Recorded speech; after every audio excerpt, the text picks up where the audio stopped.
Ministério da Cultura e Águas do Brasil apresentam o primeiro Flipetrópolis. Arte, literatura, educação e liberdade. Parceria, Prefeitura de Petrópolis. Boa tarde a todos. Muito obrigado pela presença.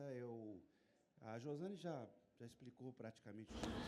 Abertura oficial, com Luiz Roberto Barroso e Gustavo Grandinetti, Sérgio Abranches. Apresentação feita em 1º de maio no primeiro Festival Literário Internacional de Petrópolis, Flipetrópolis. Esta acontece em um palco elevado.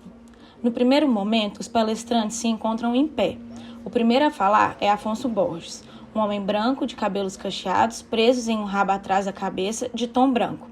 Possui barba de mesmo tom. Ele traja calça caque e blusa branca estampada de azul.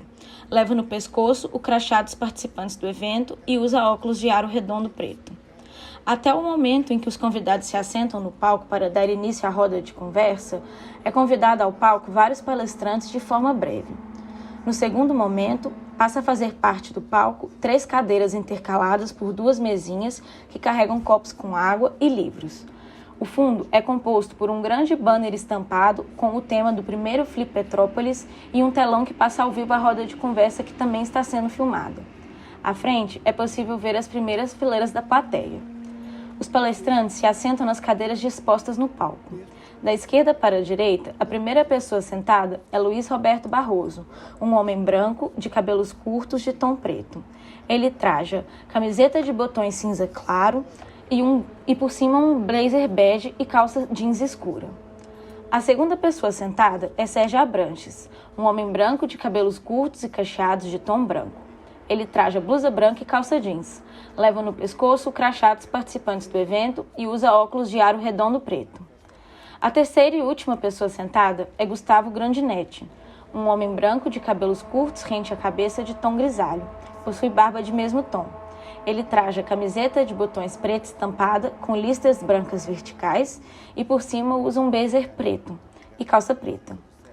No canto inferior direito do vídeo em questão está do início ao fim a intérprete de Libras, sendo ora uma mulher negra de cabelos ondulados e blusa preta, ora outra mulher branca com cabelos presos que traja blusa preta.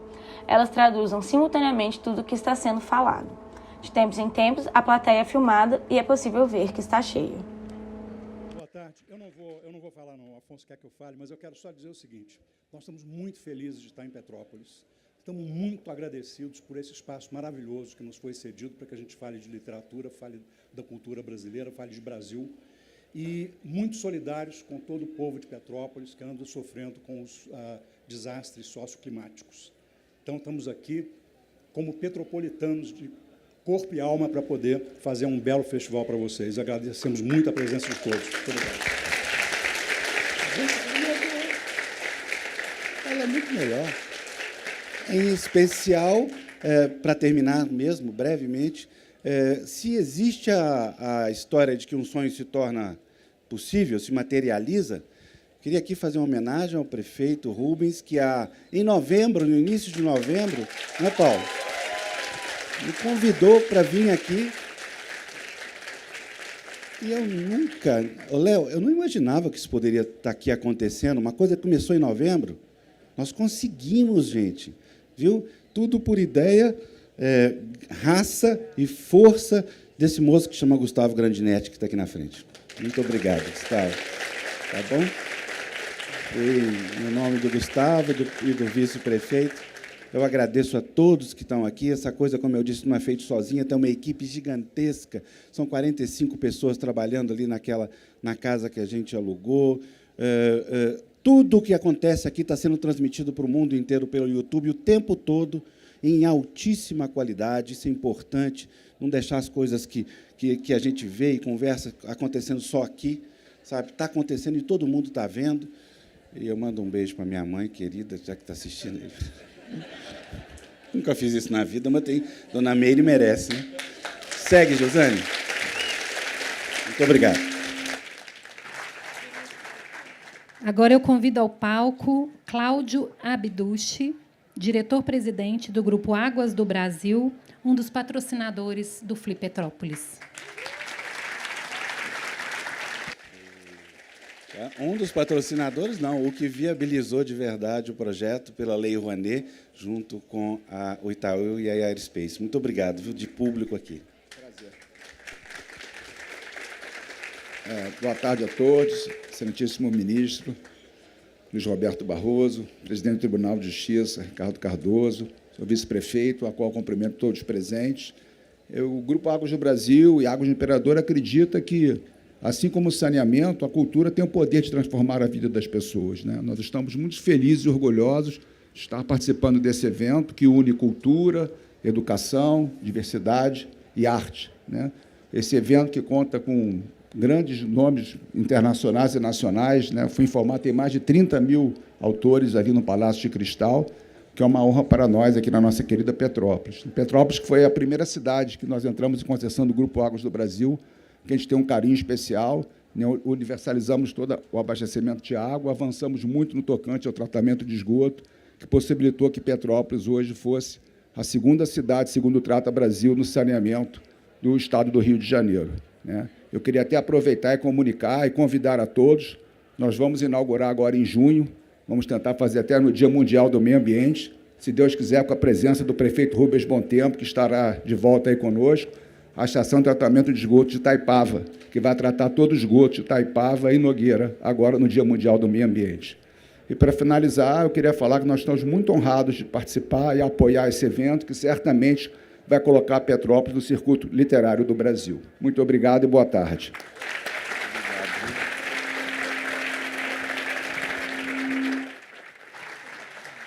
Convido a todos para assistir a uma mensagem do prefeito de Petrópolis, Rubens Bontempo, que, como eu já informei, não pôde estar aqui por motivo de saúde. E aí, pessoal, vocês que estão aí na nossa Petrópolis, queria mandar um forte abraço para todos vocês. Eu queria muito estar aí. Foi um festival, um evento muito sonhado, pensado e desejado por todos nós. Mas há mais ou menos uma semana eu venho já com uma dor importante na minha panturrilha esquerda e agora foi confirmada uma trombose e essa trombose precisa ser tratada. Então estou aqui internado no Hospital da Unimed, em breve estaremos juntos e desejo a vocês um maravilhoso festival e até breve. Forte abraço.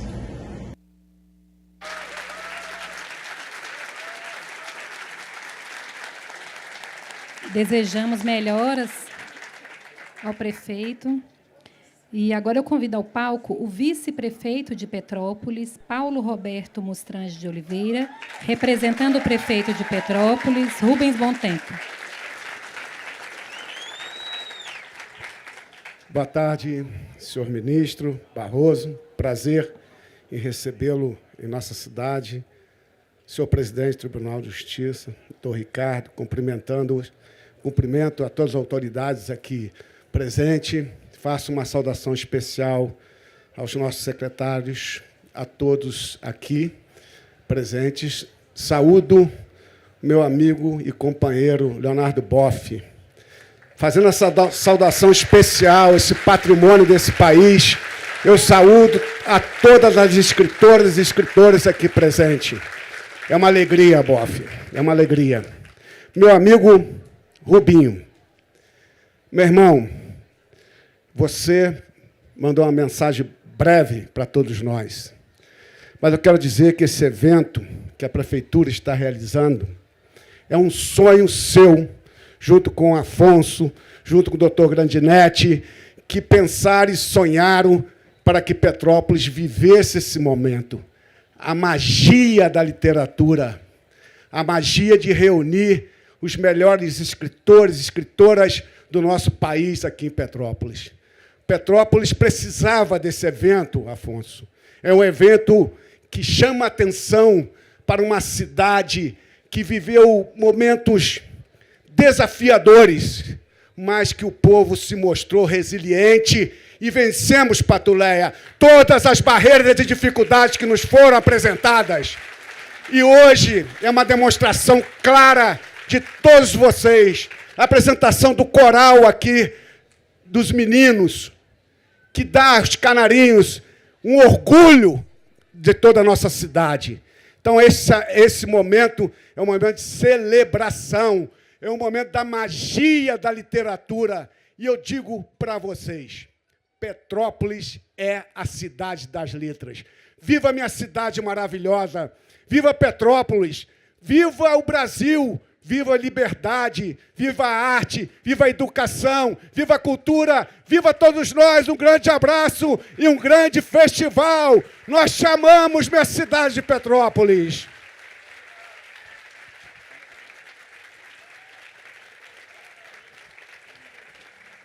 Agradecemos.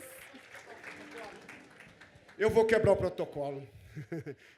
Peço permissão a todos. Angélica, vem cá, minha querida. Eu preciso que vocês ouçam o testemunho da minha companheira, escritora Angélica. Ela vai sintetizar os sonhos e a realização dela. Por favor, Angélica.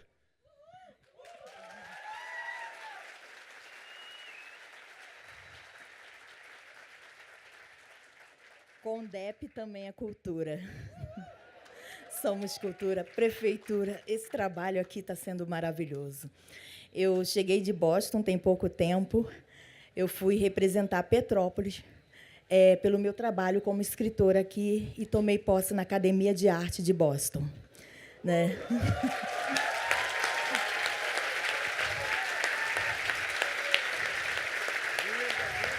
Como petropolitana. E sábado estarei ali dando autógrafo, né, com o meu livro, lançando o meu livro. A menina que não podia ser escritora por ser negra. Porque aos 9 anos chegaram para mim e falaram, uma professora falou, você não pode ser escritora por ser negra e ser retardada. Porque eu escrevi ao contrário por ter dislexia. E hoje eu tenho 8 livros. Um livro vai ser filme. Um deles a gente vai gravar aqui. Então, sou uma petropolitana, graças a Deus, condepiana. E eu falo para todo mundo, nunca desista dos seus sonhos. Motivo a todos a realizarem os seus sonhos. Você pode ser o que quiser, ninguém vai te impedir. Entendeu? Então, é isso. Tem muito mais.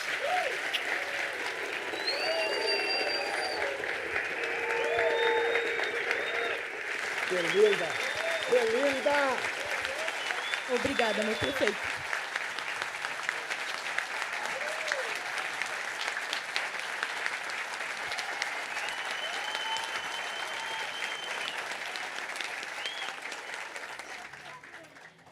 Agradecemos a presença de todos e convidamos para seguirem conosco para os debates de hoje, em especial ao painel de abertura que teremos agora. Rosane, quebra o protocolo, porque fala o que vem, só para o pessoal já ficar sabendo o que vem hoje. Você está com a agenda? Dá uma olhadinha aí. É sempre legal, porque... Enquanto isso, a Poliane vai Ótimo. montar o palco. Vou montar o palco aqui. Enquanto isso, é o seguinte, são eventos de hora em hora. Então, eu fico pensando, a gente, às vezes, sai de um lugar para outro para assistir uma pessoa falar. No caso, quem estiver sentado nessa cadeira durante de 9 da manhã às 10 da noite, vai assistir as principais mentes brasileiras conversando aqui. Então, eu convido a todos para não se levantar, ficar sentado 10 horas aí, que está tudo bem. Só 10 horas sentado. Entendeu? Hoje nós temos agora o escritor Barroso, gostou do o escritor Luiz Roberto Barroso.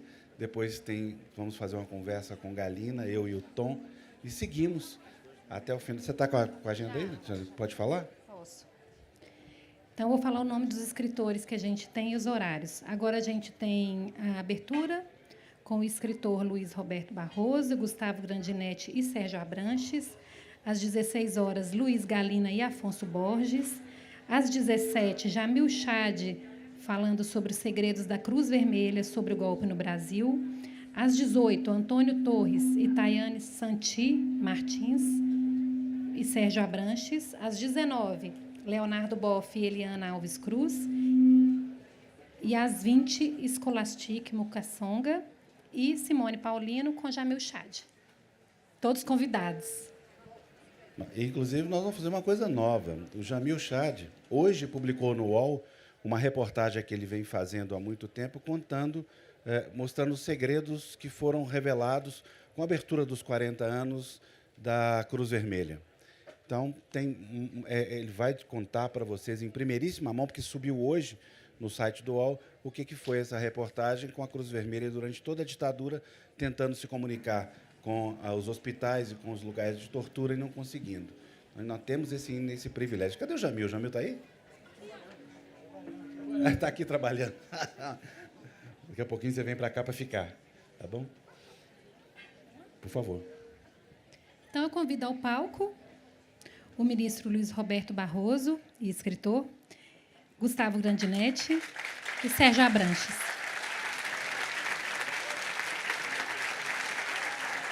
E está aberto oficialmente o Flipetrópolis.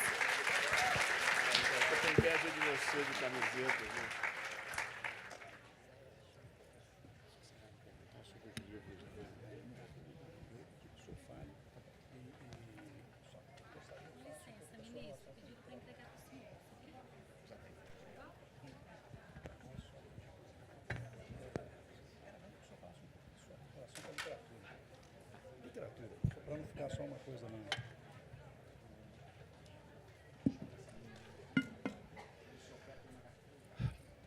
Muito boa tarde novamente. Com muito prazer e muita honra que eu faço essa mesa inaugural, que teremos dois escritores importantes, Luiz Roberto Barroso e Gustavo Grandinetti.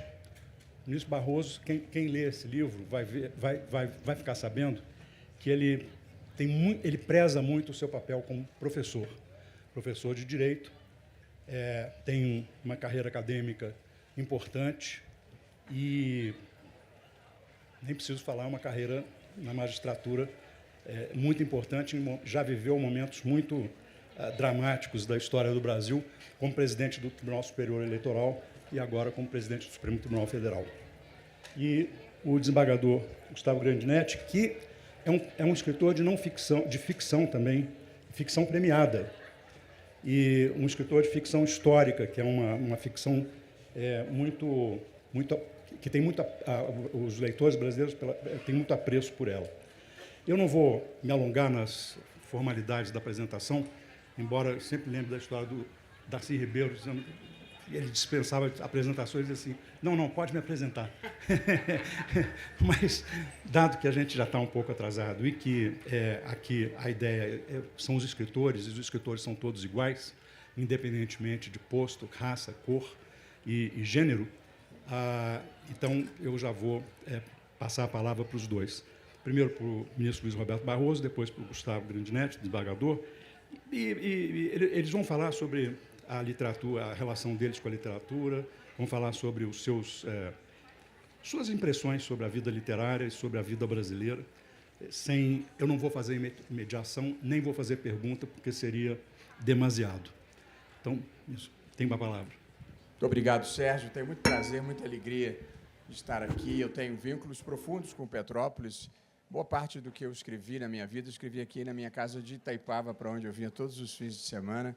Tenho o prazer de dividir essa mesa com o professor Sérgio Abrantes, um dos grandes intérpretes do Brasil, e do professor Gustavo Grandinetti, meu colega de turma, meu amigo há mais de 40 anos. Tenho muita alegria de estar aqui. O Sérgio não me apresentou, mas eu vou me apresentar, porque isso pode dar problemas, a não apresentação. E eu sou professor de Direito Constitucional há muitos anos, fui advogado, estou ministro do Supremo, e eu sempre gosto de me apresentar, porque há um tempo atrás eu estava com a minha mulher num restaurante, um garçom veio até a mesa e disse: eu conheço o senhor de algum lugar. Eu ri timidamente, ele voltou e falou assim: o senhor é famoso, não é? Eu ri constrangido, ele voltou uma terceira vez e disse: eu vou lembrar quem o senhor é. Não lembrou. Mas quando eu paguei a conta, entreguei o meu cartão de crédito, ele vai até o caixa e fala assim: aham, Luiz Roberto, locutor esportivo da TV Globo.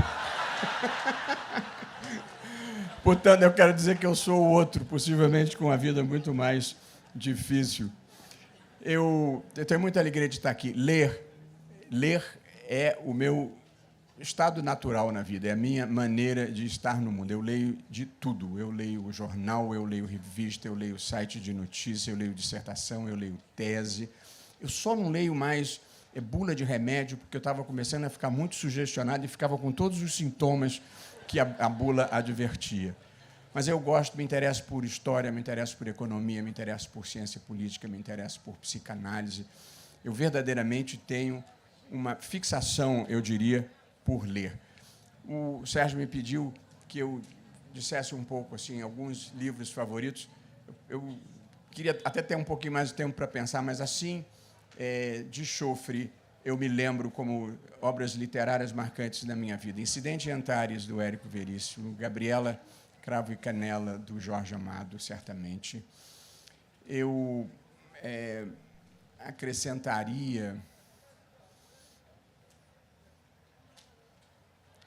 poesia. Eu gosto muito do Manuel Bandeira, gosto do Mário Quintana. O Gugu escreveu uma biografia belíssima do Mário Quintana.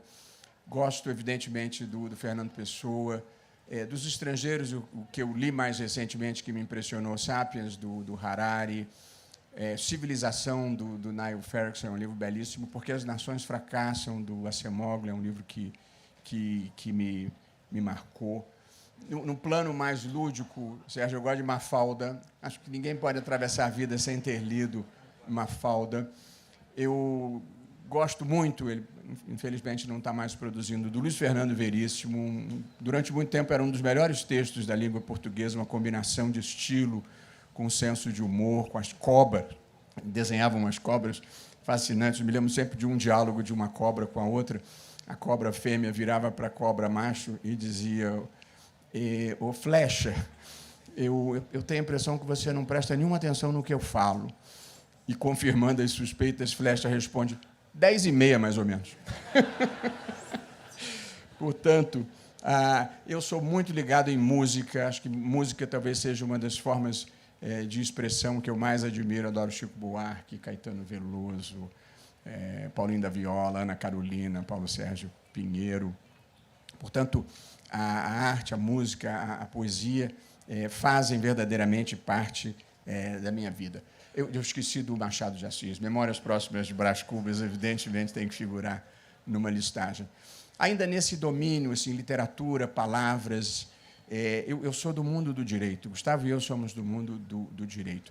E, para nós, portanto, as palavras são essenciais. Nós usamos as palavras para convencer, para persuadir. Nós somos, o mundo do direito, um pouco a alternativa que a humanidade concebeu contra a força bruta. Em vez de bombas, tiros, socos, a gente troca argumentos. Coloca as ideias na mesa e o melhor argumento deve prevalecer.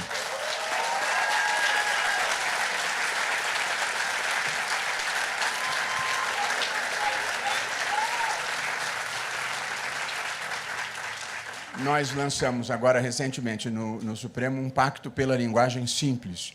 O pacto pela linguagem simples é muito simples. Falar com o sujeito, verbo, predicado, sempre que possível, nessa ordem, e não precisar usar palavras desnecessariamente complexas ou empoladas que fazem a vida ficar pior e transformam a linguagem num instrumento de poder, porque afasta do debate aquelas pessoas que não têm a chave daquele conhecimento desnecessariamente hermetizado.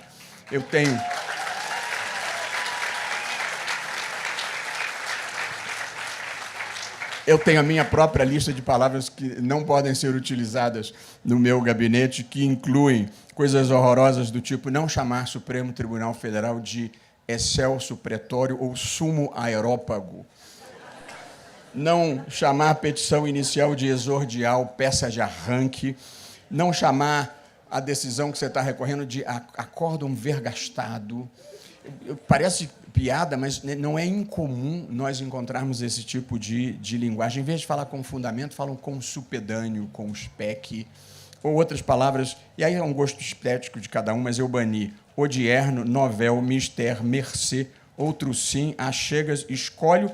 E tem gente que chama prisão de ergástulo público, que parece um... E o direito já tem palavras complicadas o suficiente para a gente precisar piorar. A gente já fala coisas do tipo, que é importante aqui em Petrópolis, no aforamento, havendo pluralidade de enfiteutas, elege-se um cabecel. É feio demais. Embargos infringentes, e tem uma figura, um tipo de empréstimo chamado mútuo feneratício. A primeira vez que eu li, pensei que fosse uma posição do Kama Sutra, porque, pelo amor de Deus, mútuo feneratício é feio demais. E nós vivemos no mundo do direito da interpretação. A interpretação é feita a partir das palavras e dos sentidos possíveis das palavras. A interpretação tem como limite as potencialidades semânticas das palavras. Só que as palavras, muitas vezes, são muito ambíguas. Todos aqui conhecerão a história do barbeiro que colocou a plaqueta na sua barbearia, corta o cabelo e pinto, e quase foi à falência, até que um dia o literato da cidade mandou trocar e botar corto e pinto o cabelo, aí a freguesia voltou a comparecer. Portanto, a utilização da linguagem envolve muitos riscos. Um desses riscos é a interpretação literal, que é aquela interpretação que é fiel à letra, mas trai o espírito da lei, para lembrar a passagem célebre de Paulo. E uma das melhores passagens de interpretação literal, de crítica à interpretação literal, que eu li, foi numa obra literária do Stendhal, na Chartreuse do Parme, em que tinha um personagem chamado Clélia. E Clélia, havendo feito um voto a Nossa Senhora de que não mais veria o seu amante Fabrício, passou a recebê-lo na mais absoluta escuridão, achando que assim estivesse cumprindo a promessa. Portanto, a interpretação literal também é um risco. E no direito existe um outro risco, que é o excesso de formalismo. A interpretação jurídica tem que ser temperada pela vida, tem que ser humanizada pela vida. As interpretações que não são capazes de se adaptar às circunstâncias da vida não é capaz de fazer justiça. Eu tenho uma experiência pessoal, pouco prosaica, mas muito reveladora. A minha filha se casou no final do ano passado, em setembro, e a presidente do Supremo Tribunal Federal, a ministra Rosa Weber, gentilmente veio. Ela é uma pessoa muito reservada, quase não sai socialmente. Ela veio à festa da minha filha, fizemos um galpão em casa. Quando ela estava saindo, eu fui até ela e falei: Rosa, correu tudo bem? Você foi bem tratada, bem servida? Ela disse: foi tudo ótimo, só não consegui comer um docinho. Eu disse: é mesmo? Por que houve? A atendente disse que ainda não estava na hora. Eu disse: não, espera aí.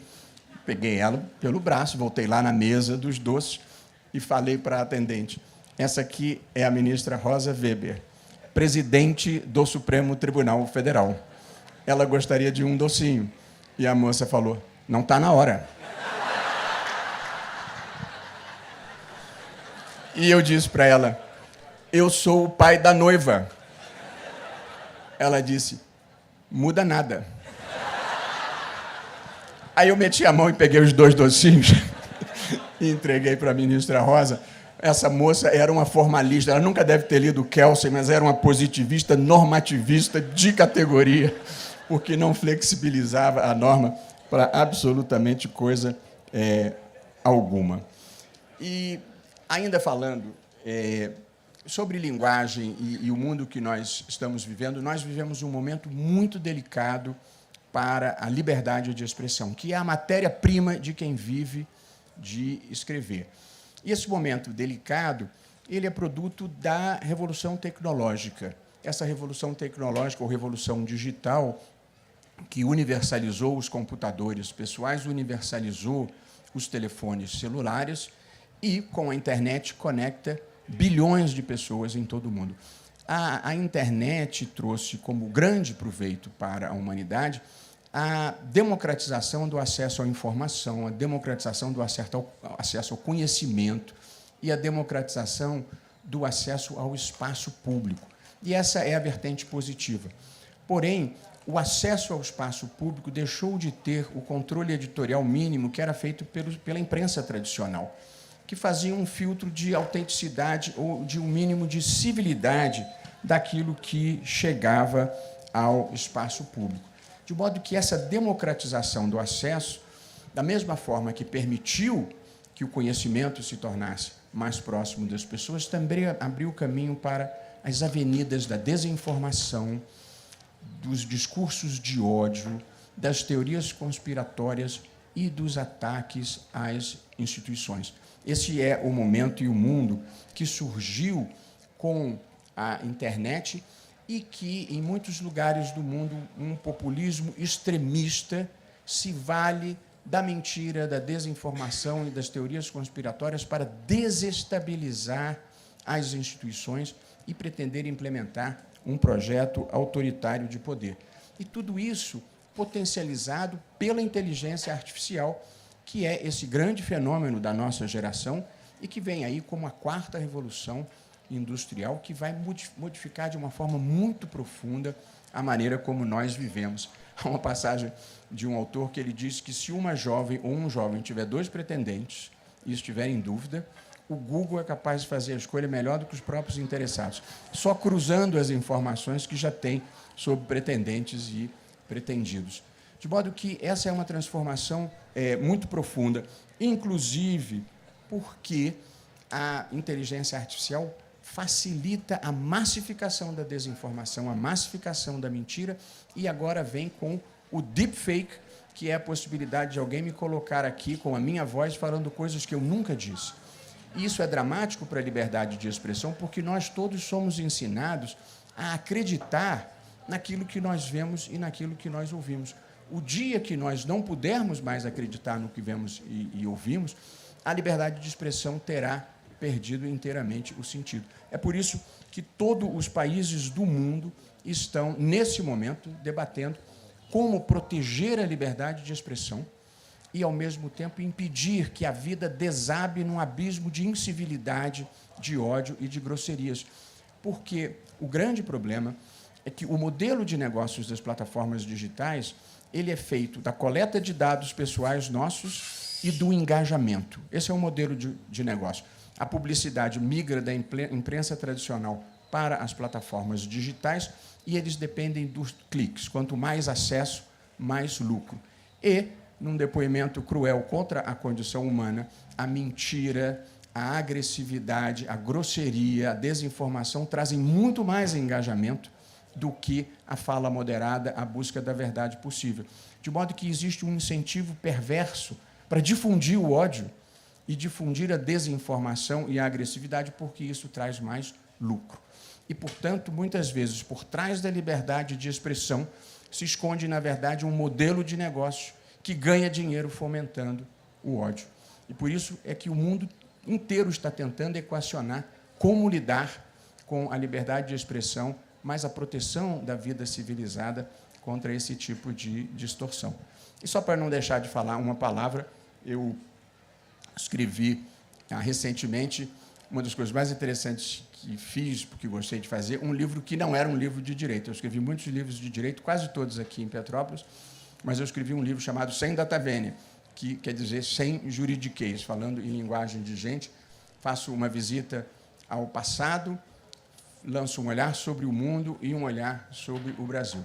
Na visita ao passado, eu estou monitorando aqui bem o meu tempo, Sérgio. Na visita ao passado, eu falo um pouco da ditadura militar, que é a história da minha geração e da história da geração do Gustavo. Um dos livros do Gustavo é encenado, parte dele neste cenário, Romances no Trem da História, que eu recomendo, é um livro formidável. Mas, então, conto um pouco onde eu estava e como eu vivi alguns episódios. Basicamente, a morte do Vladimir Herzog, o atentado do Rio Centro e a campanha das diretas já, que foram 3 momentos emblemáticos para a minha geração. Eu vou mencionar apenas para não estourar o tempo, como me marcou, e eu narro isso um pouquinho no livro, a morte do Vladimir Herzog. Eu estava no final da adolescência, isso foi em 1975, começando a ler jornais. Fui um leitor ávido de jornais e de revistas a vida inteira, até hoje. E aí eu leio a morte de um jornalista que se apresentou espontaneamente ao DOI-CODE de São Paulo, acusado de participar do Partido Comunista, e amanhece morto por suicídio, se enforcou na cela. E aquilo me chamou a atenção, aquela notícia. Vladimir Herzog era judeu, eu sou filho de mãe judia, e aí, poucos dias depois, aparece uma fotografia dele enforcado com o cinto da roupa e a notícia do enterro dele. Nos cemitérios judaicos há uma ala específica para os suicidas. Aí a notícia dizia que ele não tinha sido enterrado na ala dos suicidas. Aquilo me chamou um pouco a atenção. Depois, nos jornais da segunda-feira, sai a notícia de que Dom Paulo Evaristo Arnes, cardeal arcebispo de São Paulo, chefe da Igreja Católica, tinha feito um culto ecumênico ao qual tinha comparecido o Sobel, que era o rabino, e Dom Helder Câmara, e que milhares de pessoas tinham comparecido àquele culto ecumênico. E aí eu comecei a juntar as peças daquele quebra-cabeça. Herzog era judeu, se suicidou, mas não foi enterrado na ala dos suicidas, e o chefe da Igreja Católica reza uma missa, um culto ecumênico, para um judeu que eu nunca tinha ouvido falar, e comparecem milhares de pessoas. Está acontecendo alguma coisa aqui que eu não estou sendo capaz de perceber. E aí fui investigar, e a verdade é que a indignação rompeu a censura e todo mundo ficou sabendo que o Vladimir Herzog tinha morrido, porque foi barbaramente torturado durante toda a madrugada e morreu nas dependências do comando do 2º Exército, e simularam aquele suicídio. Aquele foi um momento muito emblemático na minha vida, porque eu escolhi o lado da história que eu queria estar. E era contra as pessoas que criavam aquele país feio e truculento, e que ainda tinha a disfarçatez de encobrir aquilo sob o disfarce de um suicídio. De modo que eu narro um pouco esses episódios, depois eu falo um pouco do mundo, revolução tecnológica, crise da democracia e mudança climática, que é um tema que precisa entrar no radar da sociedade. Eu tenho procurado estudar esse tema junto com inteligência artificial. E depois, na parte final do Sem Data Vênia, eu lanço um pouco um olhar sobre o Brasil, e aí falo um pouco de política, sempre do ponto de vista institucional, nunca partidário. Falo um pouquinho de costumes, um pouquinho de direito, um pouquinho de economia. E, portanto, eu escrevi 5 páginas sobre cada tema: pobreza, desigualdade, corrupção, reforma política, jeitinho brasileiro, liberdade religiosa, e falo sobre interrupção de gestação, drogas e racismo. Eu sou de uma geração que a gente tem opinião sobre tudo. E, portanto, sempre institucional, pensando o que é bom para fazer um país melhor e maior. E, só porque esse é um evento literário, eu queria destacar aqui uma poesia belíssima que foi escrita pelo Afonso Romano Santana depois do atentado. Houve o atentado do Rio Centro, que foi um atentado terrorista frustrado de colocação de bombas num show de música popular no Rio Centro, em 1981. Um atentado que vinha dos porões do regime militar. O capitão e o sargento que estavam armando o artefato para colocar a bomba durante o show, a bomba explode dentro do carro, dentro do pomo, o sargento morre, o capitão fica gravemente ferido. Descobre-se, a imprensa chega antes das autoridades, fotografa, tinha outras bombas no carro, e fica bem caracterizado que era um atentado terrorista. Depois há um inquérito policial-militar que encobre isso e diz que eles foram vítimas de um atentado da esquerda, uma história totalmente implausível, uma mentira que significou, pela disfarçatez, a morte moral do regime militar. Mas, logo depois da divulgação do inquérito, do resultado do inquérito, de que os terroristas tinham sido vítimas de um atentado de esquerda, quando estava todo mundo da esquerda preso, o Afonso Romano Santana escreveu esse poema que eu considero uma obra-prima, porque documentou aquele momento histórico, e aqui eu paro e volto só para me despedir. Mas olha o que ele escreveu. Mentiram-me ontem, e hoje mentem novamente. Mentem de corpo e alma, completamente. E mentem de maneira tão pungente que acho que mentem sinceramente. Mentem, sobretudo, impunemente. Não mentem tristes, alegremente. Mentem tão nacionalmente que acham que, mentindo história afora, vão enganar a morte eternamente.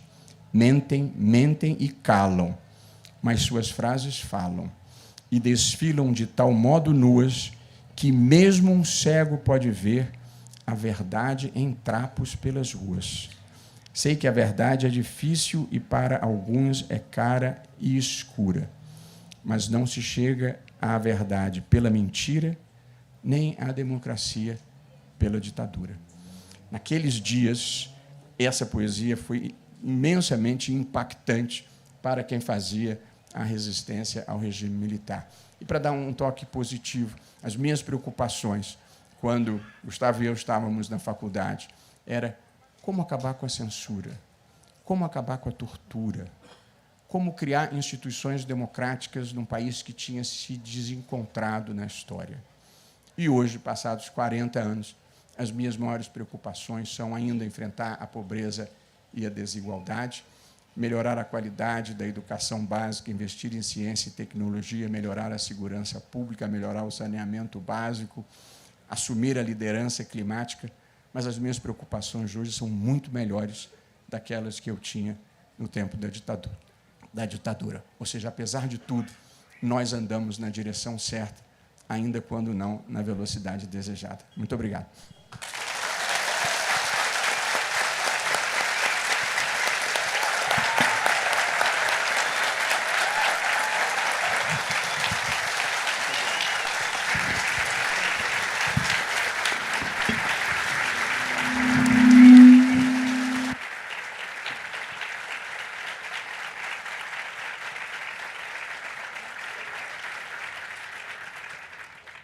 Obrigado, ministro. Eu sou de uma geração um pouco antes, eu já era um repórter iniciante quando o Vladimir foi morto, e foi realmente um choque absurdo para nós. Nós achávamos que estavam começando a passar o pesadelo, e ele voltou. Professor Grandinetti, olha, vou mostrar de novo o seu livro que o ministro falou, porque é um belo livro, eu consegui ler um pedacinho dele para a nossa conversa, e fala de momentos muito marcantes da história, não só nossa, mas, por favor. Boa tarde a todos. É um grande prazer ver vocês todos aqui e ver esse sonho se realizar, se concretizar. Quando inicialmente tivemos a ideia e levamos ao prefeito e ao Afonso Borges a ideia de realizar um Flipetrópolis, eu comprei para mim uma dor tremenda, uma dor de ansiedade de ver as coisas acontecerem e ver as inúmeras dificuldades que se opunham a esse sonho. De modo que essa dor hoje está quase terminando quando eu vejo um auditório como esse, a energia que o auditório passa para nós, que é fantástica, de modo que vocês são os curadores.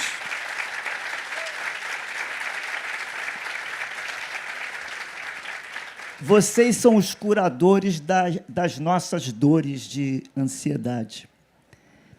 Diferentemente do Luiz Roberto, eu não vou me apresentar, porque o Afonso me apresentou da melhor maneira possível. Ele falou, esse moço, Gustavo Grandinetti, para alguém da minha idade, ser chamado de moço está ótimo, não precisa de mais nada. Além do mais, porque ontem eu perdi todos os meus documentos, não é? Imagina se eu fosse um idoso, né? Perdi tudo. E, aliás, fui ontem na Academia Petropolitana, que eles incorreram num ato, um equívoco tremendo, e me deram um cargo de membro correspondente da Academia Petropolitana de Letras. Em seguida, eu encontro o Afonso, e ele me pergunta qual é a sensação de ser um imortal. Eu respondi, olha, já que eu perdi os documentos todos, eu acho que a sensação é de liberdade. Eu não preciso mais de CPF, cartão de crédito, dinheiro, nada. É a melhor que tem ser imortal, não vou precisar de nada disso. Bom, então, vocês já sabem que eu sou um moço esquecido e vou falar um pouco aqui sobre romance histórico, literatura, romance histórico e memória. Talvez essa minha obsessão pela memória, talvez seja porque eu já estou perdendo ela, né? Então, fica aí a intenção de mantê-la sempre perto de mim. Mas, para tratar desse tema, rapidamente, evidentemente, eu queria invocar uma lembrança, uma imagem que os jornais, toda a imprensa reavivou na semana passada. toda a imprensa nos informou, divulgou sobre as comemorações dos 50 anos da Revolução dos Cravos em Portugal. Toda a imprensa divulgou isso. Eu queria, então, propor que essa lembrança, essa imagem das comemorações da Revolução dos Cravos ficasse aqui como uma introdução a algumas poucas considerações que eu vou fazer sobre esse tema. Literatura, memória e, especialmente, romance histórico. Quando o leitor abre um livro de ficção, ele sabe que vai encontrar um mundo irreal, fantasia, ou, como disse o vice-prefeito, um mundo de magia.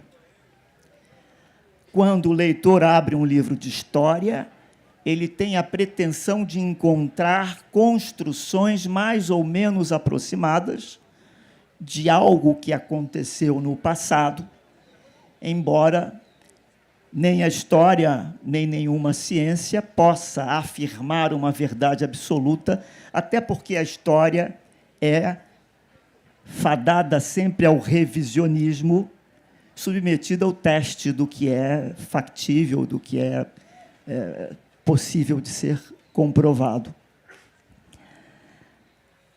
O romance histórico fica a meio de caminho entre a ficção e um livro de história. Embora convide o leitor para a magia, um mundo irreal e a fantasia, a trama, porém, fica demarcada por um ambiente histórico que imbrica os personagens como uma condição existencial, impossível de fugir desta condição. Quem viveu os tempos de chumbo da ditadura viu, soube do que aconteceu com Herzog e não pode fingir que não viu. A pessoa fica presa. É uma condição de existência. Pode-se omitir, mas não se pode dizer que não se viveu aquilo. Então, o romance histórico permite que o leitor abstraia do presente e passeie no passado, vague até o passado e possa projetar o futuro. O ser humano talvez seja o único ser vivo que possa transitar entre esses três termos temporais, o passado, o presente e pode projetar o futuro.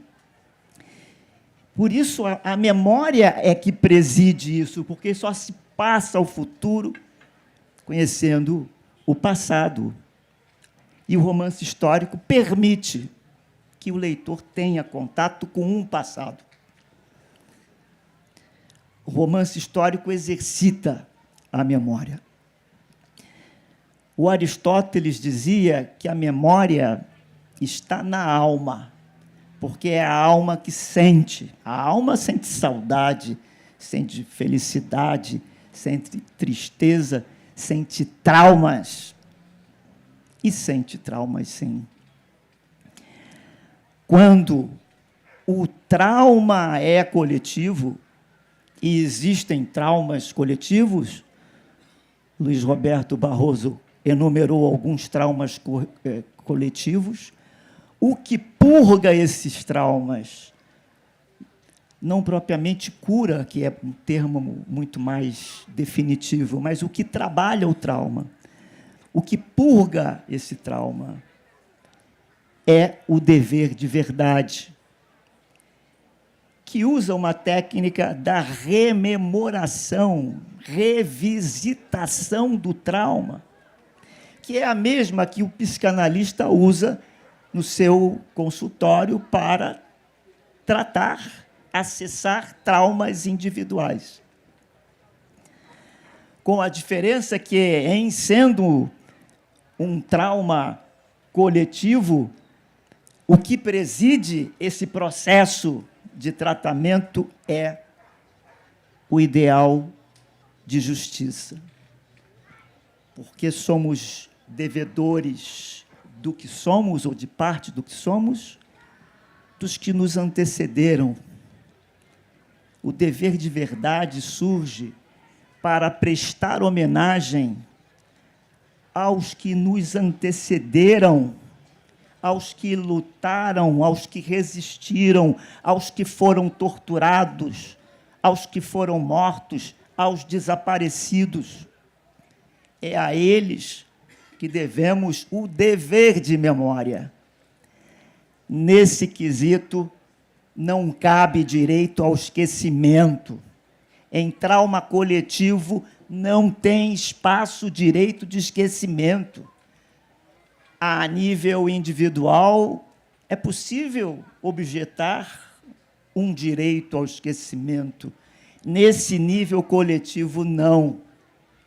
Nesse nível coletivo, é preciso exercitar a memória.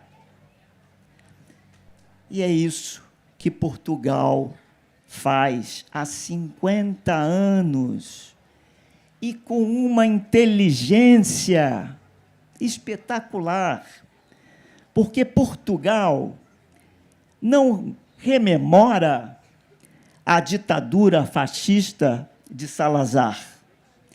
Portugal não precisa falar da PIDE, a polícia política, não precisa falar da tortura, das mortes.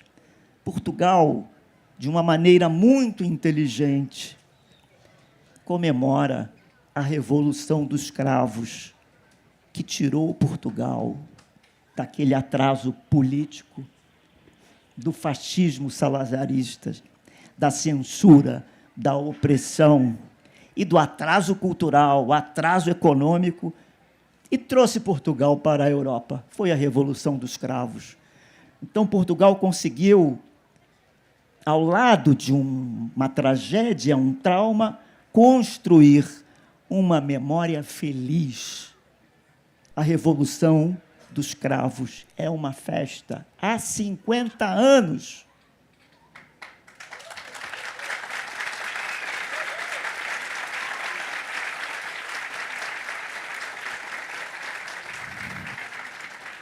E é inevitável fazer a comparação.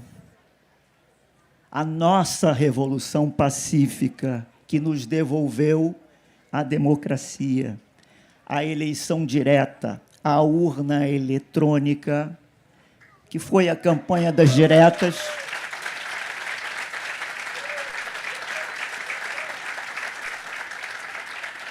nós não comemoramos. No mesmo mês de abril, o movimento começou em abril de 84.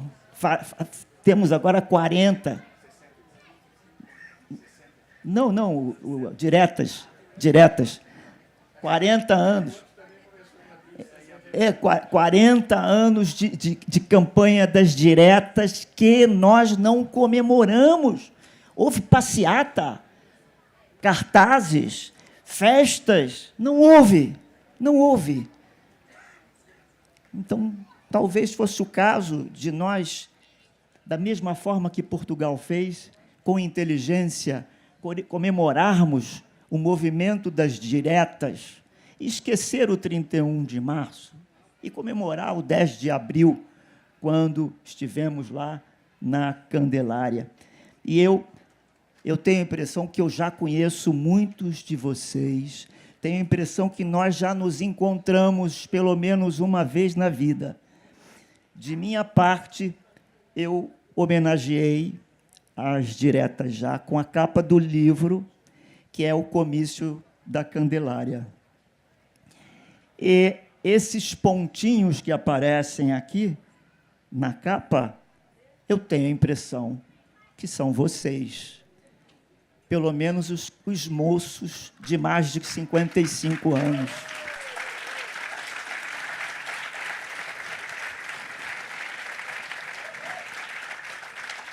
Estávamos lá e estaremos sempre que a democracia nos exigir.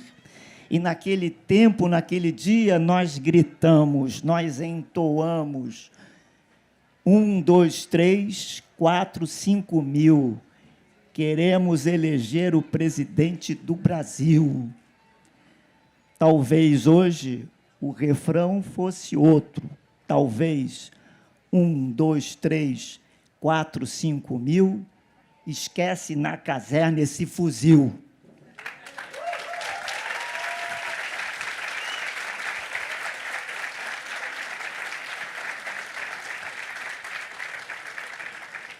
Então, o livro é isso, é uma homenagem àquele momento político, uma homenagem à reconstrução da nossa democracia, mas ele transita em 4 países, em 3 décadas, décadas de 60, 70 e 80, e convive com regimes de opressão nesses períodos. O romance começa em Cuba, onde brasileiros treinavam guerrilha para se oporem à ditadura militar.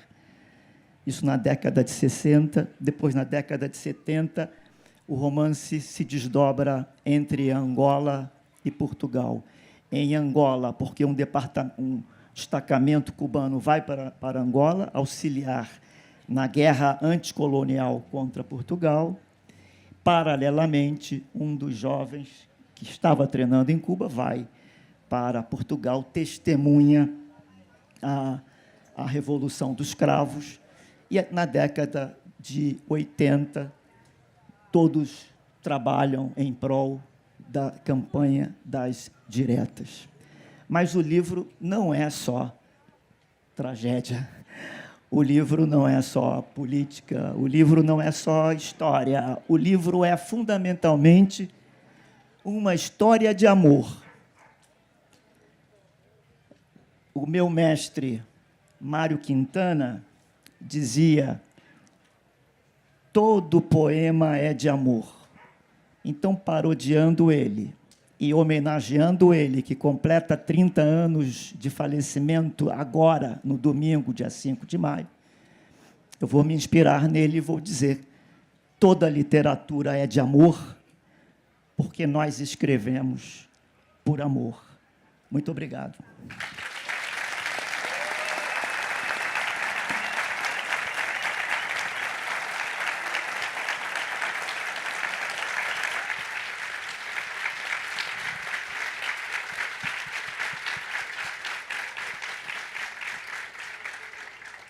Muito obrigado, Gustavo, pela lembrança de um movimento que foi tão importante para várias gerações, as nossas que estão representadas aqui, né?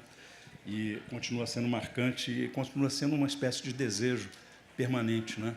De que esse direito não nos seja cassado novamente. Eu vou...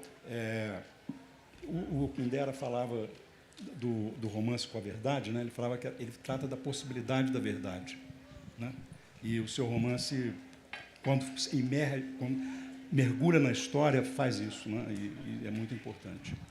Eu vou passar a palavra para o ministro Roberto para terminar, para falar as suas palavras finais, depois para o Gustavo, e agradecer muito a honra de poder participar dessa mesa.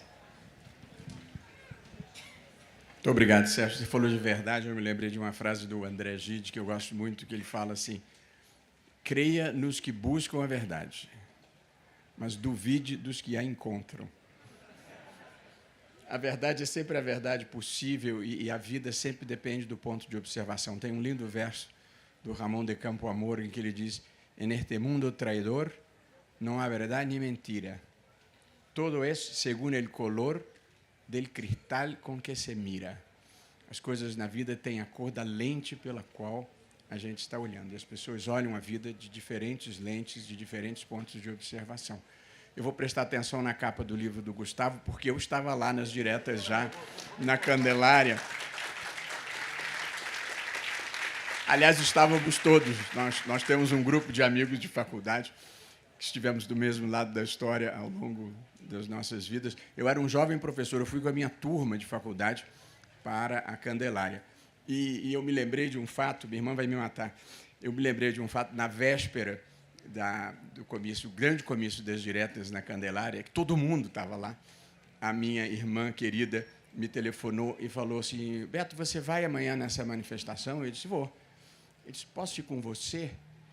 E a minha irmã, a vida inteira, me chamou de esquerda festiva, sempre ficou distante da política, e ela queria ir no comício das diretas, e eu pensei, acabou a ditadura. A classe média desembarcou.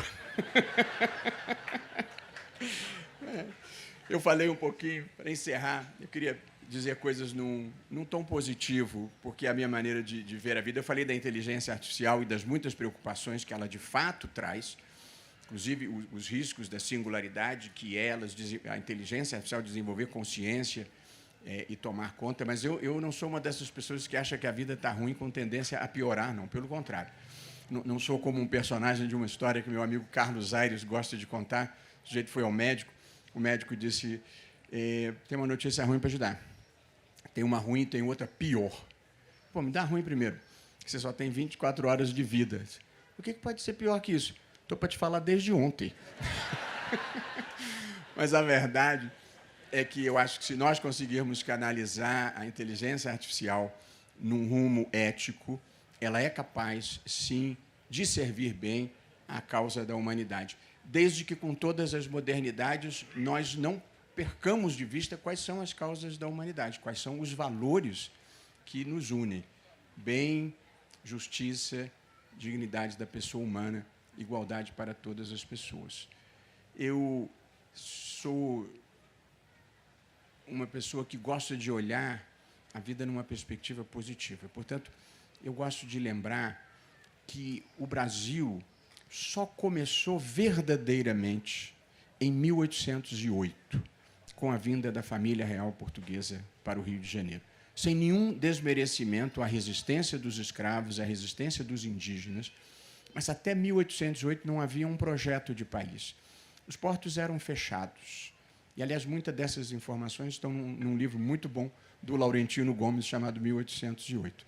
Mas, antes de 1808, os portos eram fechados e, portanto, não havia comércio exterior. Tudo tinha que ser comprado e trazido de Portugal.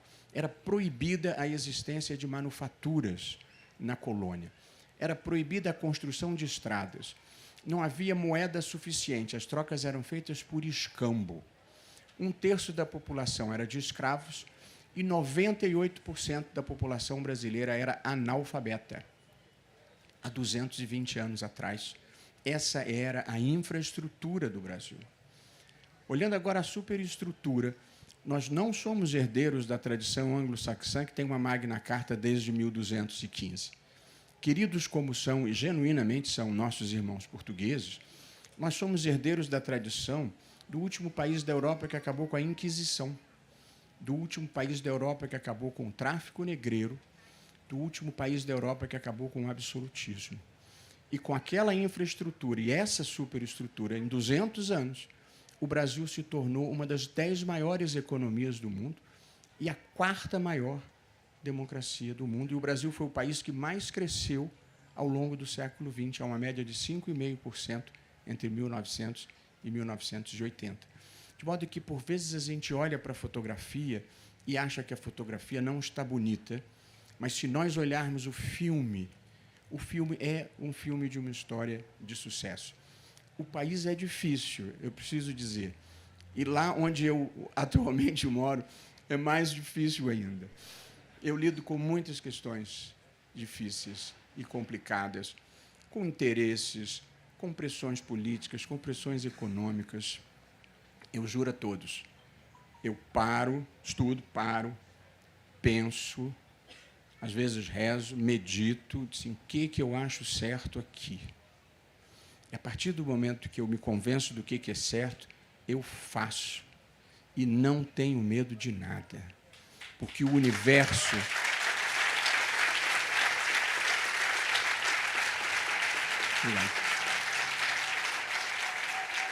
O universo protege as pessoas que se movem por bons propósitos. Aliás, é a única razão pela qual eu sobrevivo em Brasília.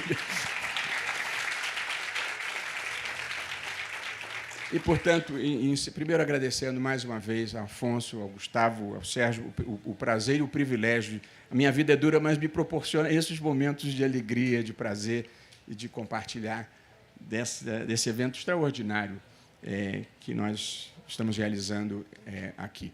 Eu queria encerrar a minha crença a minha fé mais racional é de que a história, essa que o Gustavo estava mencionando, a história é uma marcha contínua na direção do bem, da justiça e do avanço civilizatório.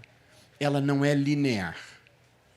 Mas, mesmo quando a gente não consegue enxergar da superfície, ela continua fluindo na direção certa, como um rio subterrâneo, e que está indo para o lugar que tem que ir. E porque eu acredito nisso, eu tenho uma visão extremamente construtiva da vida. É claro que existem muitos momentos difíceis. Porém, nesses momentos difíceis, eu me consolo com o meu slogan pessoal e, com ele, eu gostaria de terminar essa participação nesse nosso evento. O meu slogan pessoal é: não importa o que esteja acontecendo à sua volta. A gente não tem controle sobre o que os outros fazem. E as pessoas nem sempre fazem o que deviam fazer. Mas não importa o que esteja acontecendo à sua volta. Faça você o melhor papel que puder. É isso que muda a história. E seja bom e correto, mesmo quando ninguém estiver olhando. Muito obrigado.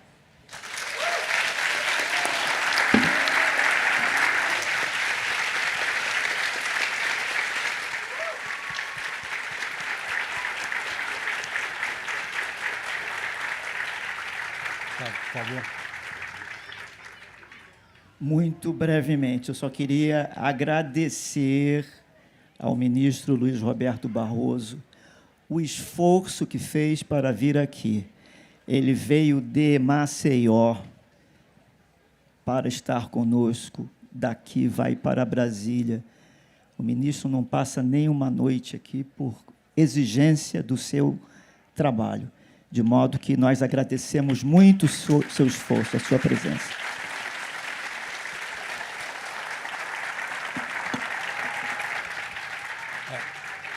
O agradecimento é nosso, é realmente uma presença importante. Eu acho que todos concordam comigo que nós não poderíamos ter tido uma mesa inaugural melhor, né? Então, pelo menos essa parte os curadores acertaram e se deve muito à presença do ministro Luiz Roberto Barroso aqui. Eu vou pedir que o senhor termine definitivamente. Nós ainda temos 2 minutinhos, encerrar de vez essa conversa, mas, de fato... Não, eu vou falar. E não vou retê-los muito aqui, porque depois haverá os autógrafos lá nas mesas de autógrafo. Mas muito obrigado pela presença, também você pelo esforço de conseguir que a gente realizasse esse festival maravilhoso, né? Como nosso curador local, inclusive. Muito obrigado. Bom, eu, louvando o Gustavo, eu preciso dizer que há uns 3 meses, de 48 horas, ele me mandava uma mensagem. Estamos te esperando. Mas eu vim com muito prazer. Eu gosto da cidade, eu adoro estar aqui e adoro esse tipo de evento. E ao contrário do padrão, Sérgio, eu tenho a pretensão de não ser um desses juristas que adoram ouvir a própria voz. Então, eu já falei um bocado. E além de defender o Pacto da Linguagem Simples, eu defendo também a revolução da brevidade. Porque o mundo do direito é um mundo prolixo, viu? A gente fala muito, escreve muito e as pessoas se ouvem. De modo que eu vou encerrar com uma butade, uma blague, que eu acho divertida, que é a propósito de como é que a gente deve fazer força na vida para ser mais breve no mundo do direito e na vida em geral. Então, conta a lenda que a professora pediu aos seus alunos que escrevessem uma redação sobre religião, sexo e nobreza, e que fosse muito breve. E um aluno com grande poder de síntese escreveu assim: "Ai, meu Deus, como é bom", disse a princesa ainda ofegante. Muito obrigado.